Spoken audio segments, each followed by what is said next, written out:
Eh bien, merci. Ça me fait vraiment plaisir d'être là. Écoutez, donc, on m'a présenté, oui, je suis professeure à l'UQTR, puis je suis chercheur associée dans différents groupes, chercheur régulière au CEDEF, chercheur régulière au JEFR, au CRUGEF, et je suis associée à différents groupes aussi de recherche, là, donc, dont j'épargne les nombreux titres, mais bref, donc, je travaille en collaboration avec beaucoup de personnes, et notamment avec Marie-Pierre Villeneuve, là, qui est parmi vous pour Transcendance que je vais vous présenter, le deuxième volet. Donc, en fait, aujourd'hui, le mandat que j'ai, c'est de vous présenter un projet qui est, je vais dire novateur, mais j'ai l'impression de me lancer des fleurs, fait que je n'irai pas jusque-là, mais je dirais plus particulier ou peut-être hors norme, un projet qu'on a réfléchi avec des collègues, évidemment. Là, c'est moi qui fais la présentation, mais il faut savoir que Transcendance 1 et 2, c'est vraiment des projets d'équipe. Et notamment, Transcendance 1 est un financement qu'on a reçu de développement de partenariat. Donc, non seulement c'est une équipe, mais c'est un partenariat. Donc, on est vraiment plusieurs qui est derrière ça. Donc, ce que je vous présente aujourd'hui, en fait, c'est Transcendance 1. Et Transcendance 1, c'est un projet qu'on a obtenu, donc un financement qu'on a obtenu en 2017. Puis avec la COVID, en tout cas, ça a duré un petit peu plus longtemps. Et Transcendance 2, c'est un projet qui a été, donc la suite, si vous voulez, de Transcendance, a été financé l'an dernier. Donc, on commence là, tranquillement le recrutement pour ce deuxième volet-là. On est au tout début. Fait que je vais vous parler rapidement un peu c'est quoi qu'on a en tête, mais sans nécessairement rentrer dans toutes les retombées, là, parce qu'on n'en a pas évidemment encore pour le deuxième volet. La présentation s'appelle Transcendance 1 et 2, mais aussi Sonder la Terre. Parce qu'en fait, c'est une des grandes fiertés de notre projet Transcendance 1, c'est justement la publication de ce livre-là dont je vais vous parler. C'est un livre que je n'ai pas écrit moi-même et c'est peut-être pour ça que je l'aime autant, probablement. Mais en tout cas, bref, tout ça pour dire que c'est un livre, un recueil d'œuvres d'art, entre guillemets, là, donc les histoires de vie que je vais vous parler, mais je vais vous en parler plus en détail tout à l'heure, donc je rentre dans le fil du sujet. Donc, on a appelé le projet Transcendance 1 Lab Vivant. Il n'y a pas d'erreur dans le mot vivant. C'est vraiment voulu qu'on le nomme comme ça parce que c'est un projet où on avait comme objectif d'aller recueillir des récits de vie. Donc, puis on voulait rendre ces récits-là plus accessibles. Je vais vous en parler davantage. Donc, aujourd'hui, en fait, je vous parle davantage de Transcendance 1 avec les visées et les assises théoriques, la démarche, la méthode.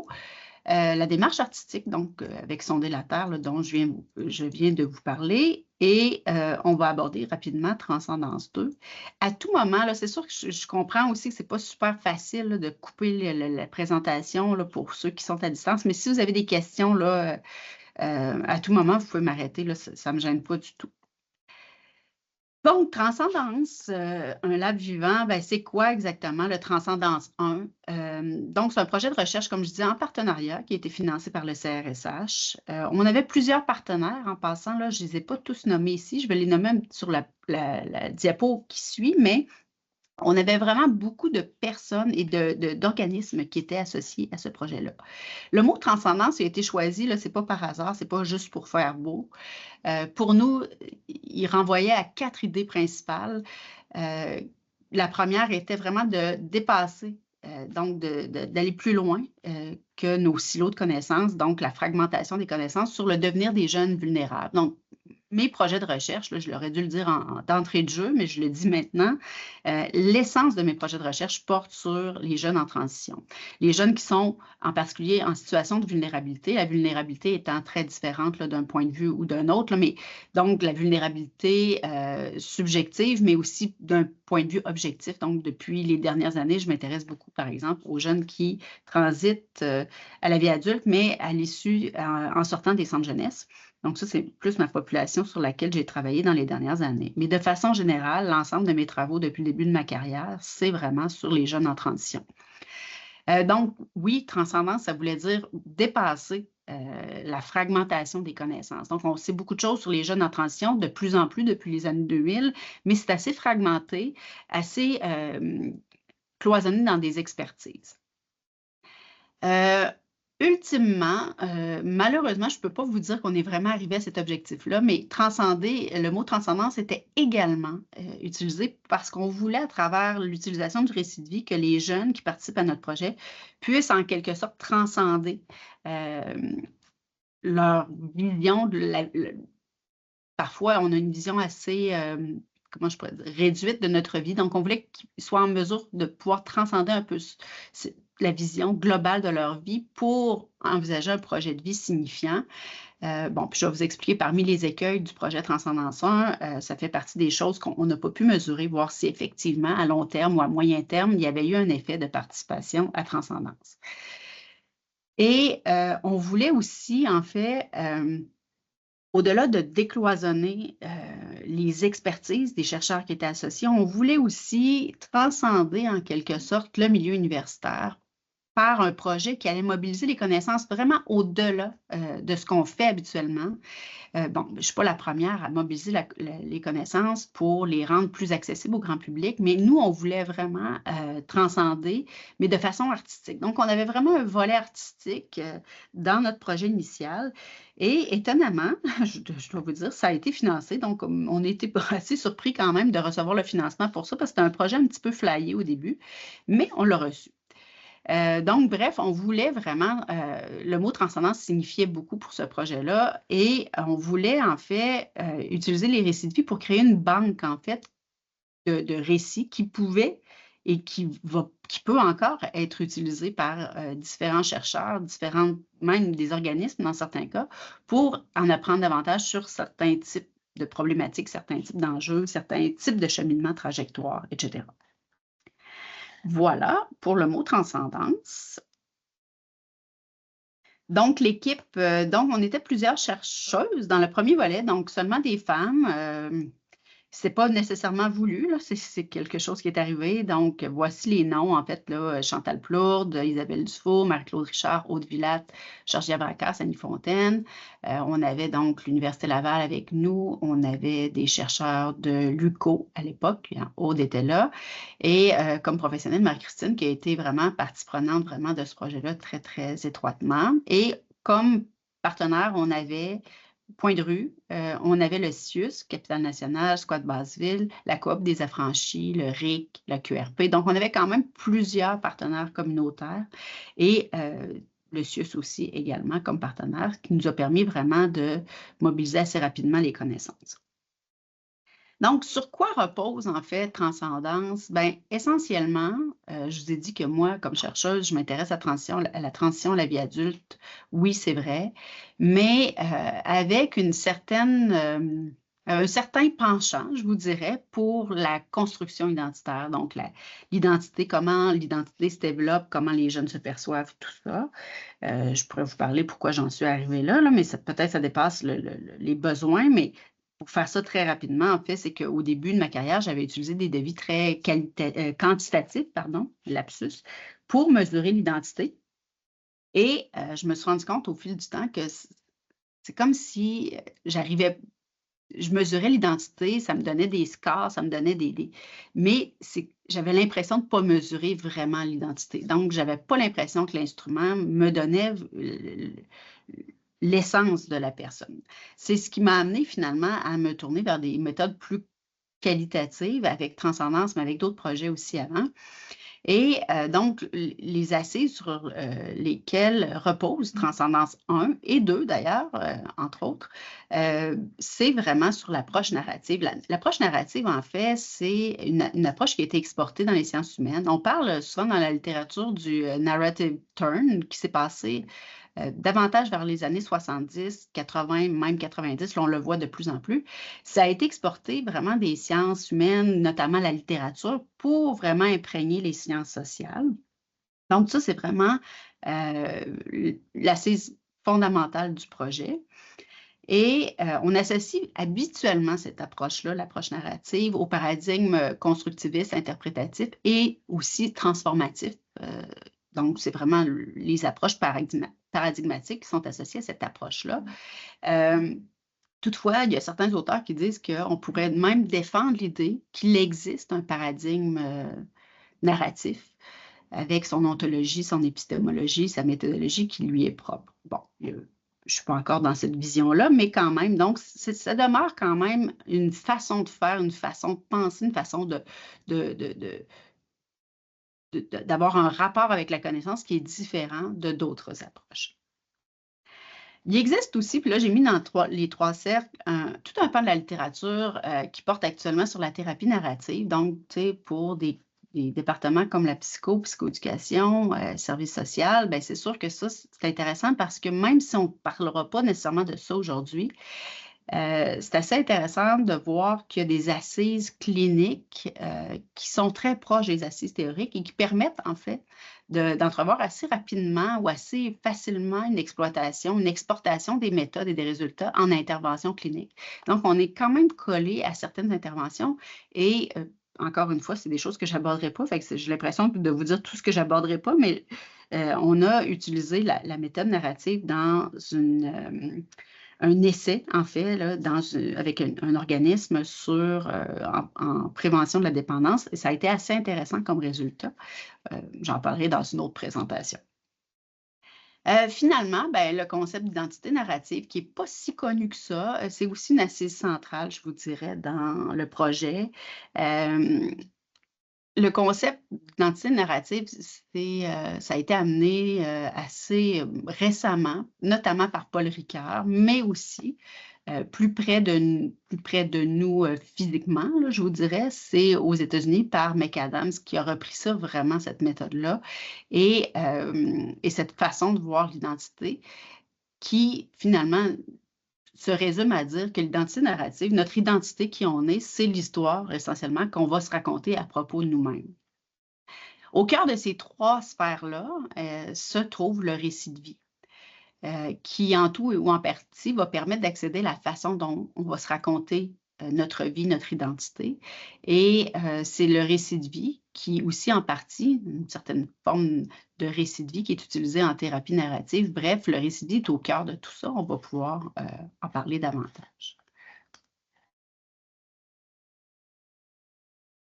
Donc, comment on a fait avec Transcendance? Évidemment, on avait des belles visées, un beau nom, toute une vision assez, comment dire, assez romantique, je vous dirais, de qu'est-ce qu'on va faire, mais comment finalement, concrètement, on va aller sur le terrain puis demander aux gens, ben, racontez-nous votre vie.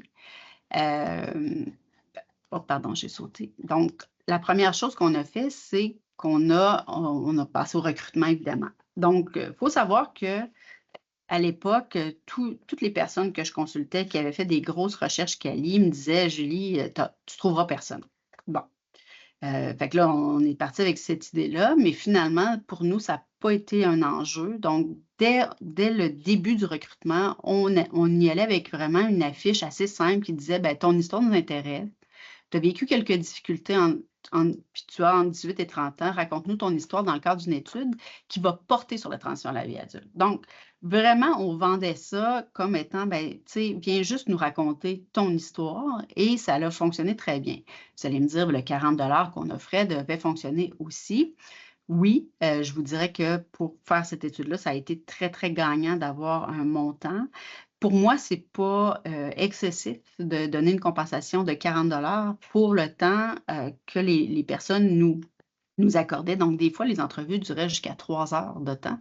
C'est quand même beaucoup de préparation, beaucoup de dons de soi pour les individus qui participaient à notre étude. L'entrevue du récit de vie, donc, on s'est basé sur le Canva de McAdams. Donc, McAdams a vraiment utilisé un Canva d'entrevue qui a été éprouvé, je vous dirais.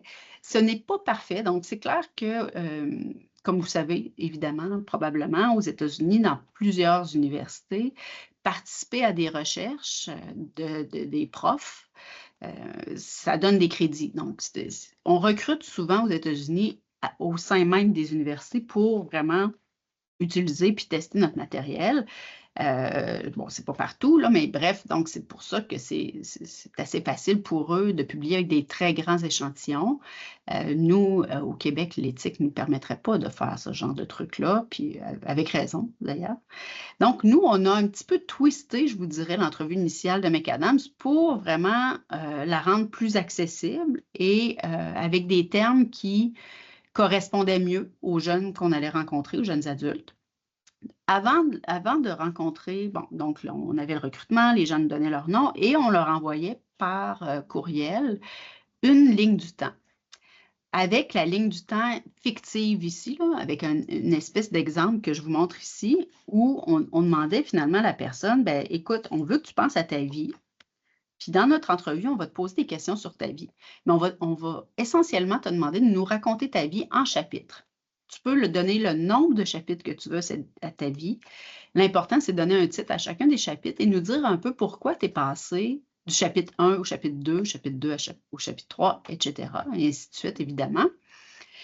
Et bon, mais pour certaines personnes, il y a des gens qui avaient des dizaines de chapitres et que les transitions étaient liées à des relations au cours de leur vie, des personnes qu'ils avaient rencontrées. D'autres personnes vont être beaucoup plus standards en disant, mais ça, c'est mon chapitre d'enfance, ça, c'est mon chapitre d'adolescence, puis ça, c'est mon chapitre de vie adulte. Mais donc, on avait quand même une belle variation, tant dans le nombre de chapitres que la nature, en fait, de la délimitation des chapitres. Ça, c'est assez intéressant. Toute la première portion de l'entrevue, c'est ça, c'est que tu vas me raconter ta vie en la divisant en chapitres. Et puis, on ne décide absolument pas ce que la personne va aborder ou discuter. Puis, habituellement, on utilisait la ligne du temps pour se fier un peu, pour permettre à la personne d'avoir des repères visuels. Ensuite, après cette grande section d'entrevue-là, on passait à la section un petit peu plus, je vous dirais, structurée, où là, on demandait finalement, ben, on va te demander de nous préciser certaines scènes dans ta vie spécifiques. Donc, la scène la plus positive, la scène la plus négative, le point tournant. On demandait aussi une scène de révélation de soi, c'est-à-dire une scène où la personne avait eu comme une espèce de révélation. Ça pouvait être lié à quelque chose de très religieux, ça peut être quelque chose de très personnel, d'individuel, donc on ne l'associait pas nécessairement à quelque chose d'intangible, mais c'est la personne qui choisissait. Puis ensuite, ben, on disait, ben, écoute, là, tu nous as raconté vraiment ta vie avec ces scènes précises-là, avec plusieurs chapitres. Puis si on te demande ben, de t'imaginer dans une suite ou au contraire de faire le prochain chapitre de ton livre, c'est le chapitre futur, dans 5 ans, on te rencontre, qu'est-ce que tu as à nous raconter? Et là, ça nous mettait finalement dans le futur, dans ce qui était envisagé, souhaité, rêvé. Et c'est ce qu'on appelait la portion plus projet de vie. En fait, cette portion-là nous permettait d'avoir accès chez les individus à comment ils anticipaient, ils prévoyaient, ils espéraient leur futur. Dans certains cas, c'était très, très déconnecté de leur récit à ce jour, mais pour d'autres personnes, ça faisait beaucoup de sens et c'était très associé aussi. Donc, ça aussi, c'était intéressant. Voilà, essentiellement, c'était ça l'entrevue. Il faut comprendre qu'au début, c'est clair qu'on se ramassait avec des entrevues qui avaient, comme je vous disais tout à l'heure, 3, 4 heures même parfois d'entrevue. Ça n'avait pas de bon sens quand on arrivait pour taper le verbatim. On s'est dit, on ne peut pas continuer comme ça. Donc, on a vraiment, vraiment tenté de resserrer. L'objectif, c'est jamais de couper la personne, mais tenter de ramener la personne à son propos pour arriver dans le temps, puis aussi pour pas qu'elle s'épuise, puis elle se fatigue au cours de l'entrevue. Donc, 91 entrevues. On a lancé notre recrutement en février 2018, je crois, puis je crois qu'en mai-juin, on a dit, là, il faut arrêter parce qu'on avait perdu le contrôle un peu, en quelque sorte. On avait déjà 91. On avait beaucoup de récits. C'est pas qu'on voulait des récits qui étaient tous différents, mais on se rendait compte qu'il y avait beaucoup de bouche à oreille dans le recrutement et donc des personnes ayant un vécu similaire. On avait quand même plusieurs. C'est super avantageux quand on étudie une problématique en particulier, notamment, je pense à Isabelle, où on a fait du recrutement dans les maisons par exemple, la maison Radisson, quand on quitte les pénitenciers ou la prison, ben ces personnes-là vont en maison de transition. Et dans ces maisons-là, on avait quand même beaucoup de participants, ce qui fait qu'on a quand même une bonne représentation de personnes qui ont déjà été judiciarisées. C'est pas mauvais en soi, mais c'est juste que là, à un moment donné, on voulait quand même une certaine variété. Et c'est un enjeu d'ailleurs qu'on gère. Et c'est pour ça qu'on a retardé le recrutement de Transcendance 2 parce que justement, on voulait quand même une belle variété.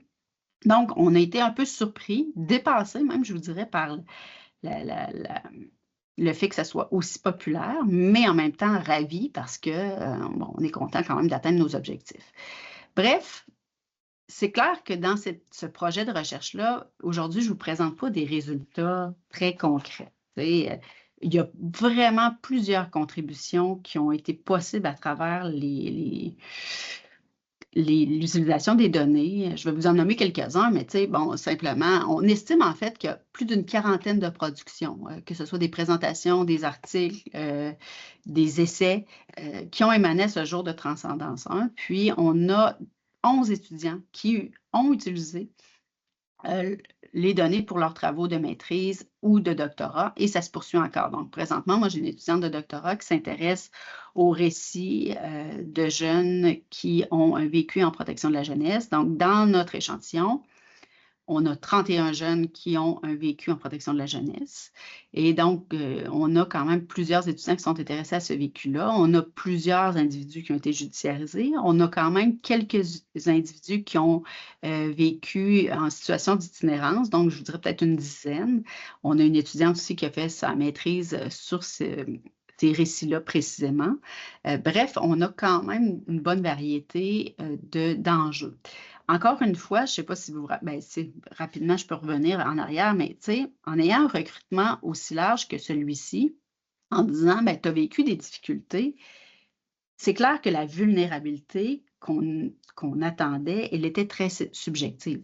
Ça veut donc dire que oui, à travers nos organismes, c'est sûr que les organismes comme Point de rue, qui est un centre de jour, qui est comme une alternative à l'itinérance ou à le squat Basseville, qui fait à peu près la même chose à Québec, ces deux organismes-là, c'est sûr que ce sont des personnes qui sont en situation de vulnérabilité assez importante. Mais avec le bouche à oreille, on avait aussi des personnes qui étaient à l'université, puis je ne vous dis pas qu'à l'université, il n'y a pas de personnes vulnérables, ce n'est pas ce que je dis, mais donc qui avaient le sentiment qu'eux, oui, avaient vécu vécu des difficultés puis qui étaient vulnérables pendant cette période-là. Notamment, on a certains individus dans notre échantillon qui disent, tout mon coming out, ça a été super difficile. Donc, ils nous racontent leur vie. Mais il faut comprendre qu'on a toute une variété de vulnérabilités qu'on pourrait juger comme étant plus ou moins grave d'un point de vue extérieur, mais que pour ces personnes-là, la vulnérabilité était très présente. Donc, ça nous donne quand même une certaine variabilité, mais comme je vous dis, le problème, c'est à cause du bouche à oreille, c'est clair qu'on a certaines réalités ou certaines vies qui ont des enjeux semblables. Il n'y a pas une vie de pareil, là, en passant, là, puis je m'en voudrais de dire qu'on avait trop de monde qui avait les mêmes vies. Là. Il n'y a personne qui a une vie pareille, mais c'est vrai.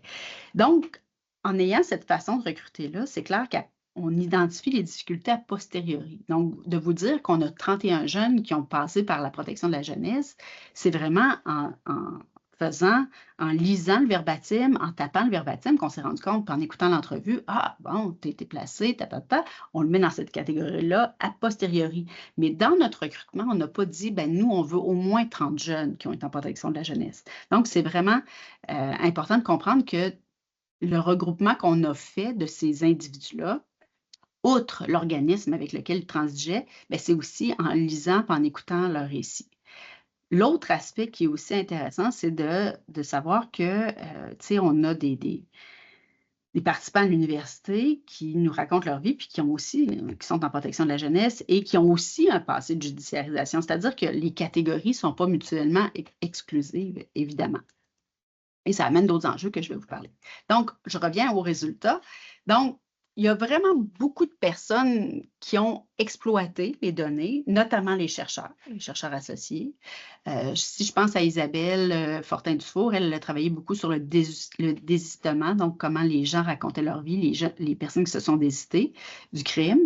Moi, je me suis intéressée beaucoup aux jeunes en protection de la jeunesse, notamment. J'ai une étudiante qui a travaillé sur 3 récits de personnes qui ont été diagnostiquées avec un trouble de personnalité limite.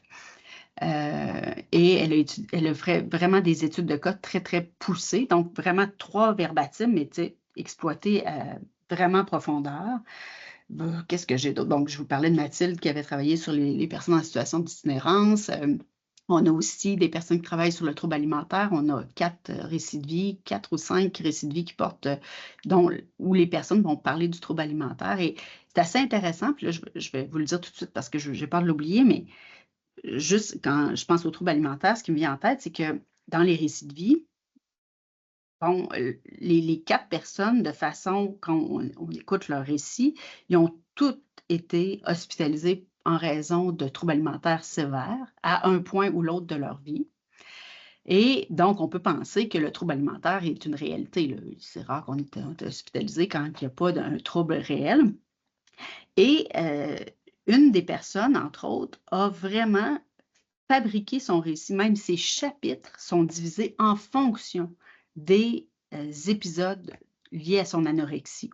Donc, la majeure partie de sa vie, son identité, autrement dit, parce qu'on pense que le récit de vie, c'est l'identité, est essentiellement basé ou tourne autour de son trouble alimentaire, puis comment elle a fait face à ça, elle a relevé les défis qui étaient associés à ça. Pour d'autres personnes qui, d'un point de vue assez objectif, semblent avoir eu un trouble alimentaire assez sévère, bien, elle va en parler seulement dans son point tournant. Puis le reste de sa vie va être décrit à partir de d'autres éléments qui ne font pas partie du trouble alimentaire.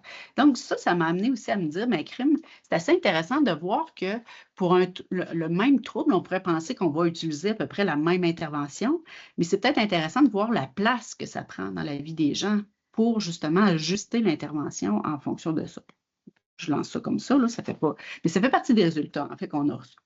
Donc, bref, on a vraiment beaucoup, beaucoup de contributions de différents types en passant, mais il y a beaucoup de chercheurs. J'ai une étudiante qui vient de commencer, elle s'intéresse à la générativité dans les récits des jeunes en protection de la jeunesse. Fait que ça aussi, c'est assez intéressant parce que c'est quelque chose qui n'est pas très exploité.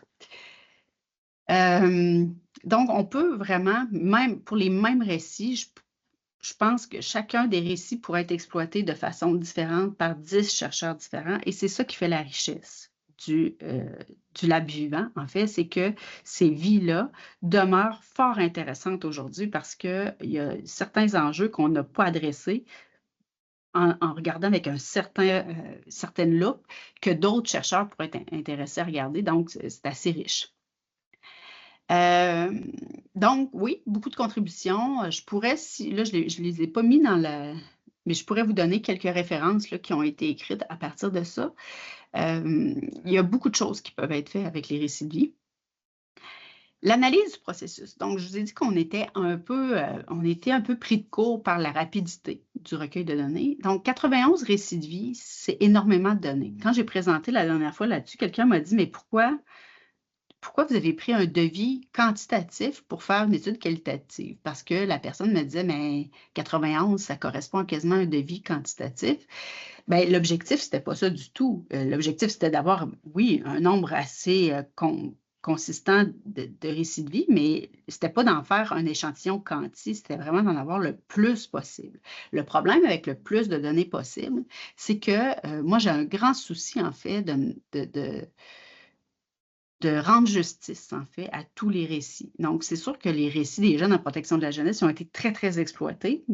Les jeunes qui ont été judiciarisés aussi, les jeunes qui ont vécu de l'intimidation aussi, ça a été exploité. Mais il y a certains récits qui ne sont pas encore exploités. Fait que quand on a beaucoup de données comme ça, le problème, c'est qu'on veut rendre justice à tous ceux qui nous ont donné de leur temps, puis que leur vie est aussi importante que celle des autres. Et il faut s'assurer d'y porter attention puis que quelqu'un travaille là-dessus aussi. Fait que ça a été vraiment, ça nous a pris de court parce qu'on avait beaucoup, beaucoup de données, puis il fallait justement rendre justice le plus possible à tous ces participants-là. Fait que ça a été un peu un enjeu, je vous dirais. Au niveau du processus, ce qui a été vraiment, vraiment intéressant comme résultat, qui n'est pas un résultat nécessairement attendu, mais à la fin de l'entrevue, on posait tout le temps la question à la personne participante, ben, comment tu as trouvé ça? Est-ce que tu as aimé ça participer à l'entrevue? Et la très grande majorité, je vous dirais 98% des individus ayant participé ont dit hey, j'ai vraiment aimé ça, ça m'a vraiment fait du bien. Puis plusieurs disaient même eux-mêmes, ben, j'ai l'impression que c'est quasiment comme une thérapie. Je vous disais pour le 40 ben, c'est sûr que dans une situation de vulnérabilité extrême ou pauvreté, les gens qui ont recours, par exemple, au squat Basseville, c'est sûr qu'à recevoir 40 c'est significatif, ça veut dire quelque chose. Puis on a même des participants qui nous disaient, puis qui disaient à l'étudiant qui faisait l'entrevue, écoute, moi je te le dis, là, je fais ça, là, mais je fais ça juste pour le 40$ parce que sinon je ne le ferais pas. Puis, attends-toi pas que je pleure parce que moi, je pleurerai pas, là, je raconte mon histoire. Et finalement, cette participante-là, c'est pas drôle parce que c'est pas quelque chose qui est hilarant, mais c'est quand même assez intéressant de voir que en plein milieu de l'entrevue, elle a dû cesser l'entrevue parce qu'elle était trop émotive et elle a dû sortir parce qu'elle avait vraiment la nausée, elle n'était plus capable de continuer. Bon, l'entrevue s'est terminée, tout ça, puis à la fin, elle a dit « Je pensais jamais que parler de ma vie comme ça me mettrait dans cet état-là. » Puis elle a vraiment terminé en disant « Ben, tu sais, je viens de me rendre compte que j'ai passé à travers plein, plein, plein de choses, puis que je suis vraiment plus forte que je pensais. Je pensais pas que j'avais vécu tout ça. On dirait que j'ai jamais pris le temps de m'asseoir puis de penser à toute ma vie. Puis, ça me fait constater que, ouais, j'en ai vécu des choses, puis que j'ai passé au travers. Bref, bon, là, c'est un peu c'est comme une vision, tu sais, un petit peu trop positive ou peut-être je suis peut-être fleur bleue en pensant ça, mais je crois vraiment, vraiment fondamentalement que le participer à cette entrevue-là est assez bénéfique sur au moins faire un bilan de sa vie, réfléchir, puis de se poser des questions aussi, de donner du sens à certains événements qui, au départ, en avaient pas. Bref, voilà. Donc, ça, c'est un super constat, c'est un super truc et qui a fait en sorte qu'on continue dans cette lignée-là du récit de vie. Le deuxième résultat, je vous dirais, par rapport au processus, ben, c'est un gros, gros constat d'humilité, je vous dirais, qu'on a eu comme chercheur. Bon, dans une équipe, évidemment, il y a tout le temps plus de chercheurs. Il y a certains chercheurs qui vont exploiter davantage les données que d'autres, mais c'est sûr que moi, bon, je me disais, tu sais, à l'université, on est facilement expert de quelque chose. Ben, c'est toi l'experte c'est toi l'expert parce qu'on a fait un doctorat sur un sujet où on s'intéresse à telle thématique, tout ça.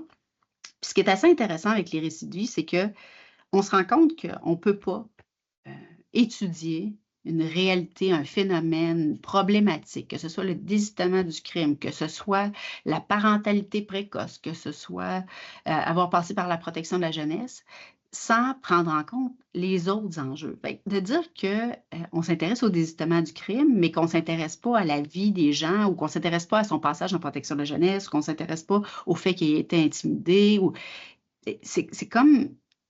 C'est comme un peu stérile, dans le fond. Fait qu'on se rend compte que finalement, d'examiner juste nos expertises, ben, on ne peut pas dire, ben, cette personne-là, c'est un jeune issu de la protection, c'est un ex-placé, par exemple. On ne peut pas le définir comme ça. Il y a vraiment d'autres affaires ou d'autres trucs dans sa vie qui vont le définir. Donc, nos expertises sont assez limitées. Ça, c'est un aspect. Donc, le constat d'humilité face à la limitation de nos expertises, puis de se rendre compte que plus tu en connais, moins tu connais quelque chose. Là, je ne veux pas décourager les étudiants, mais c'est ça quand même. Et j'avais une chercheuse, puis j'ai mis vraiment cette citation-là, parce qu'elle l'a vraiment dit dans son réunion. Elle dit, tu sais, moi, je m'intéresse à la problématique, par exemple, de la consommation depuis toujours.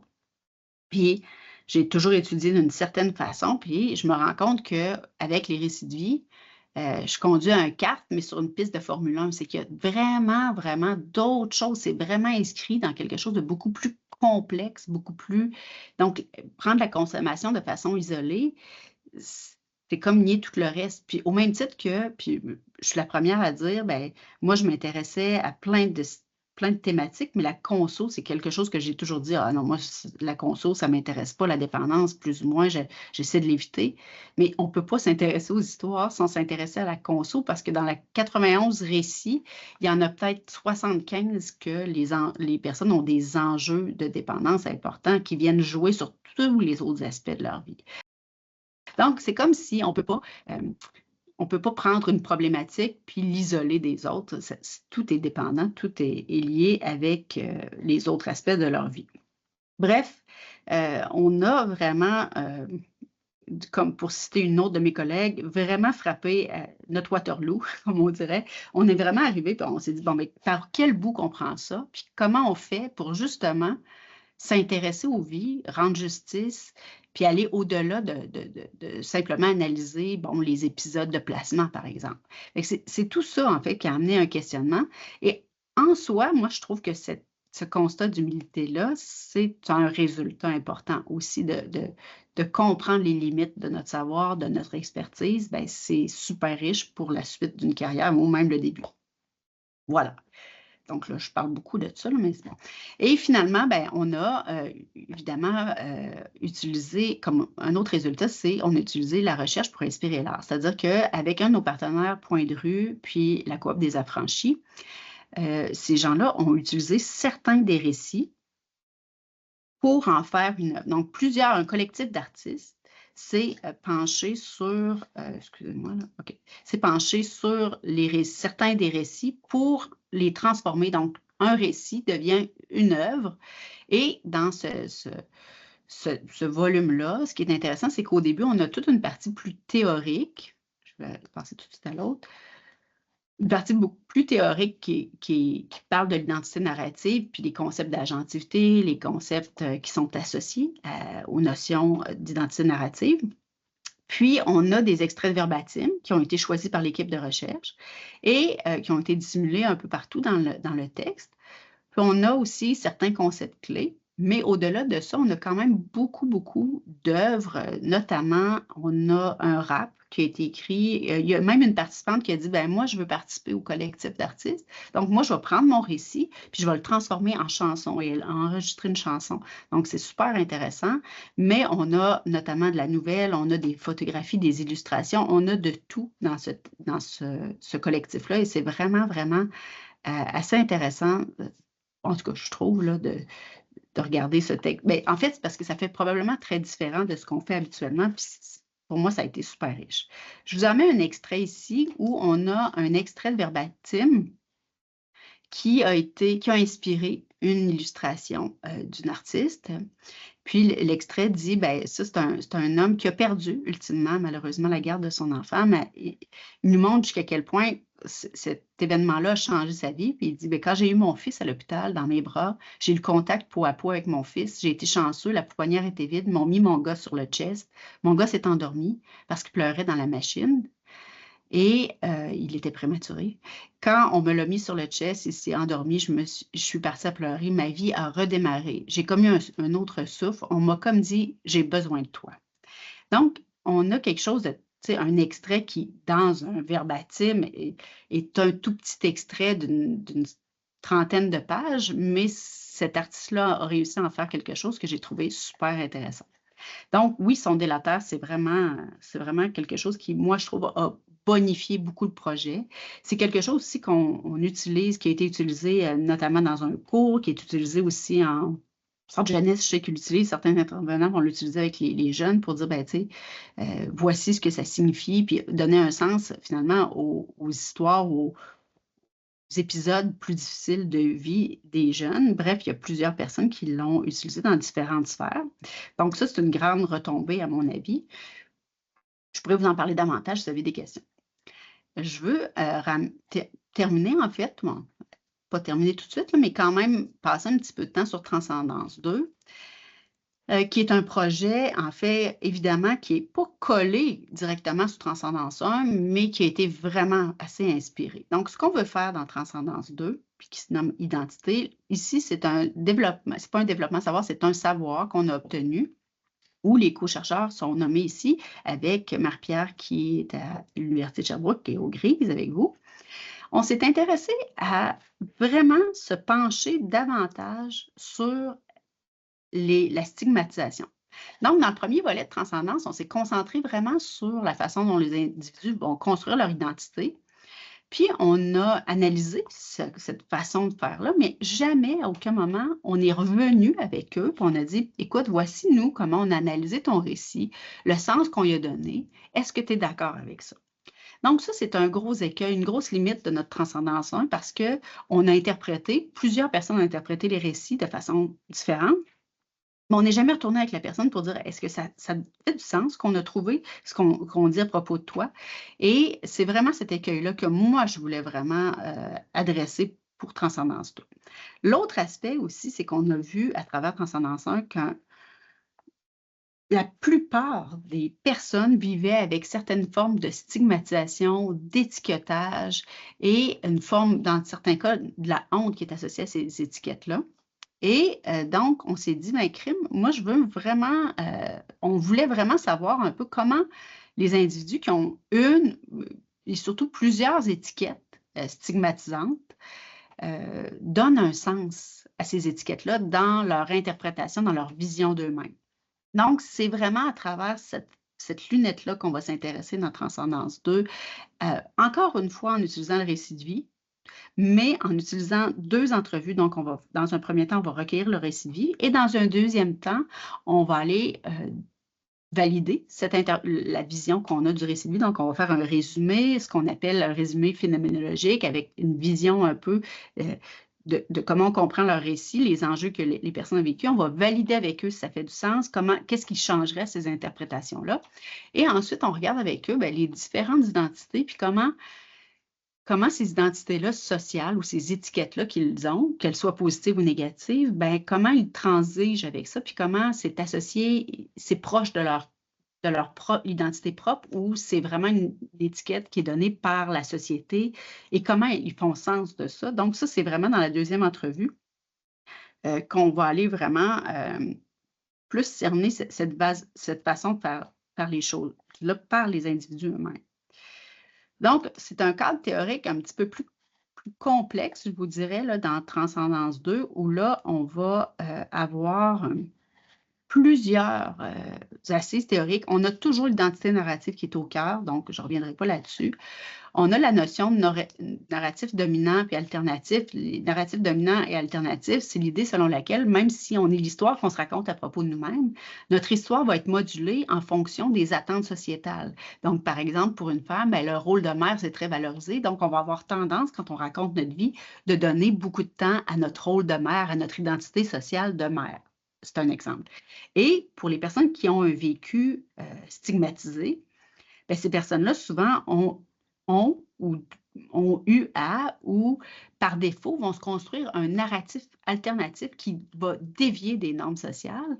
Et ces narratifs-là, on va les entendre aussi dans des personnes qui vont rejeter certaines normes sociales, qui vont dire, moi, j'ai décidé de me découvrir puis de trouver la valorisation dans des gestes qui sont, entre guillemets, plus ou moins socialement acceptables. Donc, ça, c'est assez intéressant aussi. Ça fait partie des choses qu'on va aller regarder. Oh, voilà, c'est ce que je pensais qu'il arriverait. Non. On a le modèle multidimensionnel de l'identité. Donc, c'est vraiment l'entrevue 2 là, qui va aller mesurer ça, où là, on va, comme je vous disais, on va mettre vraiment les différentes étiquettes, identités sociales que la personne a et voir jusqu'à quel point elles sont proches de son centre, vraiment son identité propre ou plus loin comme éloignée par la société. Puis le sens vraiment avec le meaning making que cette personne-là va donner à ces identités-là. Donc pour nous, ça aussi, c'était important. Le meaning making qui est quelque chose qui est de plus en plus, donc on dit faire du sens, mais c'est pas quelque chose qui est accepté en français, donc je suis désolée de l'anglicisme. Faire du sens, c'est vraiment quelque chose, un processus qui est actif et non pas passif. Et c'est plus que donner un sens, c'est vraiment faire sens, donc travailler vraiment activement à comprendre, puis de trouver, d'insérer une expérience difficile ou non dans notre identité, puis voir comment ça nous influence. Ça ne marche pas très bien, mon affaire. OK. L'intersectionnalité est au cœur du projet. Donc, évidemment, l'intersectionnalité, c'est un peu en lien avec les narratifs dominants et alternatifs. L'intersectionnalité, pour faire très court, parce que c'est quelque chose qui est très concept ces temps-ci, c'est très à la mode, mais c'est quand même un concept fort intéressant à savoir. C'est à la fois de comprendre que même si la personne a plusieurs étiquettes. Par exemple, une personne qui serait immigrante, qui serait racisée, qui serait aussi LGBT, puis qui a aussi un passé en protection de la jeunesse, par exemple, bien, c'est 3 étiquettes qui font en sorte que son expérience de stigmatisation ou identitaire va être complètement différente selon le sens qu'elle va donner à chacune de ces étiquettes-là, puis qu'une autre personne qui a 3 autres étiquettes. Donc, les différentes façons, les étiquettes sociales qui sont apposées aux gens, qui sont source de stigmatisation, vont être vécues différemment selon le poids des autres étiquettes ou selon même le sens que la personne va leur donner. Et l'intersectionnalité, c'est aussi comment l'oppression, en fait, le système va venir influencer le poids de ces étiquettes-là. Donc, on va tenter de s'intéresser à tout ça dans Transcendance 2, avec comme but ultime, comme un 3e objectif, de permettre la création aux participants de contre-espaces. Donc, le contre-espace, c'est des endroits, des lieux où les personnes peuvent échanger et faire valoir leur unicité, leur vie, dans notre cas. Donc, ça, c'est un objectif un peu plus de mobilisation qu'on a à l'issue de ce projet-là. C'est essentiellement ça, je vous dirais, là. Je ne veux pas... Voilà. Donc, c'est ce qui termine ma présentation sur Transcendance 1 et 2. Je voulais laisser du temps pour les personnes qui voulaient poser des questions, interagir, quoi que ce soit. Ça va me faire plaisir de vous entendre.